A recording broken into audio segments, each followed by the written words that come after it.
Mega power star Ram Charan movie Game Changer 70% పూర్తయింది.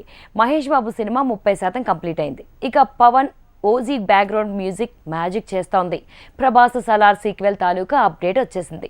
ఇలా ఈ వీక్ టాప్ స్టార్ల ఫ్యాన్స్ ఖుషి అయ్యేలా హీరోలు జోరు పెంచారు. శంకర్ మేకింగ్ లో రామ్ చరణ్ చేస్తున్న గేమ్ చేంజర్ షూటింగ్ 70% పూర్తయింది.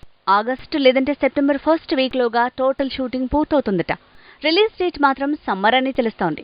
యంగ్ టైగర్ సినిమా టీం కూడా స్పీడ్ పెంచింది. కొరటాల శివ మేకింగ్ లో ఎన్టీఆర్ చేస్తున్న సినిమా షూటింగ్ ఆగస్టులోగా 70% పూర్తవుతుందట. షెడ్యూల్స్ అలా ప్లాన్ చేశారు.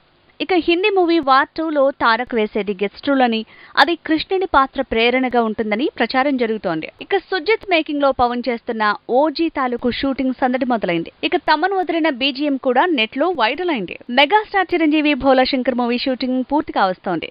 దీంతో చిరు నెక్స్ట్ మూవీ ఎవరితో అనే డౌట్ మొదలైంది. అయితే బింబిసార ఫేమ్ వశిష్ఠ చెప్పిన కథకి మెగాస్టార్ సై అనటంతో ఈ ప్రాజెక్టు పట్టాలెక్కబోతుందని తెలుస్తోంది. విక్టరీ వెంకటేష్ సైంధవ తర్వాత నానితో కలిసి స్క్రీన్ షేర్ చేసుకోబోతున్నాడు. మల్టీ స్టారర్ మూవీకి రెడీ అయ్యాడు. 100 కోట్ల భారీ ప్రాజెక్టుకి గ్రీన్ సిగ్నల్ ఇచ్చాడని తెలుస్తోంది. Young rebel star Prabhas Salaar 2కి సై అన్నాడట. ప్రశాంత్ నీల్ ఈ సీక్వెల్ 2026లోనే పట్టాలెక్కిస్తాడని ఎప్పటి నుంచో ప్రచారం జరుగుతోంది. అయితే 2025లోనే ఈ ప్రాజెక్టు పట్టాలెక్కే ఛాన్స్ ఉందని తెలుస్తోంది. మహేష్ బాబుతో త్రివిక్రమ్ తీస్తున్న సినిమా నవంబర్లోగా పూర్తవునుందట. ఇక ఇందులో మహేష్ బాబుకి కన్ను కొట్టే జబ్బుంటుందని ప్రచారం జరుగుతోంది. డ్యూయల్ రోల్ విషయంలో మాత్రం ఇంకా ఏదీ అఫీషియల్ గా కన్ఫర్మేషన్ రాలేదు.